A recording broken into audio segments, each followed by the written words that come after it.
Kia ora, ko Jeremy aka Tātere ahau, ko hau te rangatira o te whare. No.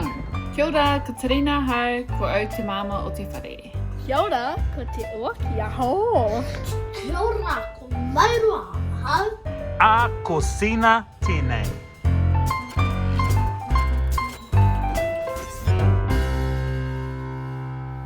Morena. The other day, Tarina picked me up from work on Monday, about an hour before the Prime Minister's announcement that we were going to level 3 and then in 48 hours to level 4. And in the back, she had a puppy.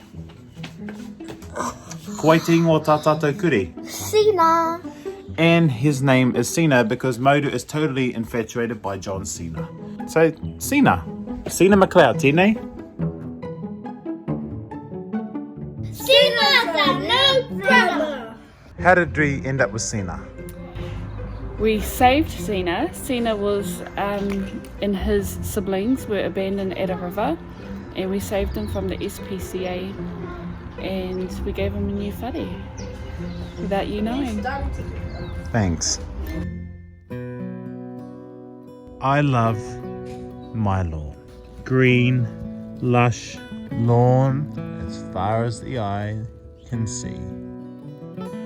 That's all about to change. The addition of Cena. I'm cleaning out tickle. Right. From our puppy, our new kurī. How was Cena's night last night? Not good.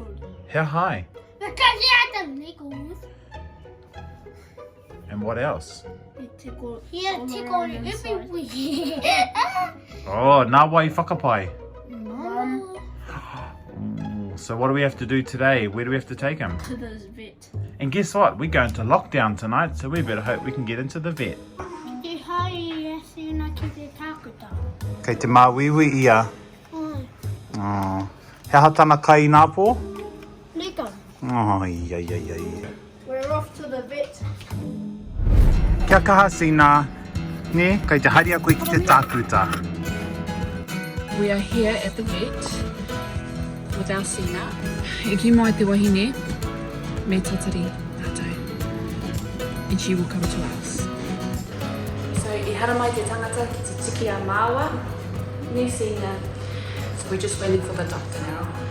And then hopefully we figure out what's wrong with our boy. Me mihi atu Cena. Mihi atu. So Cena has been seen by the tākata, and she's confirmed that he does not have any more foreign objects inside his puku. Ne Cena, kei te pauku I know nei, but he is dehydrated. Kua hoki ora mai a Cena.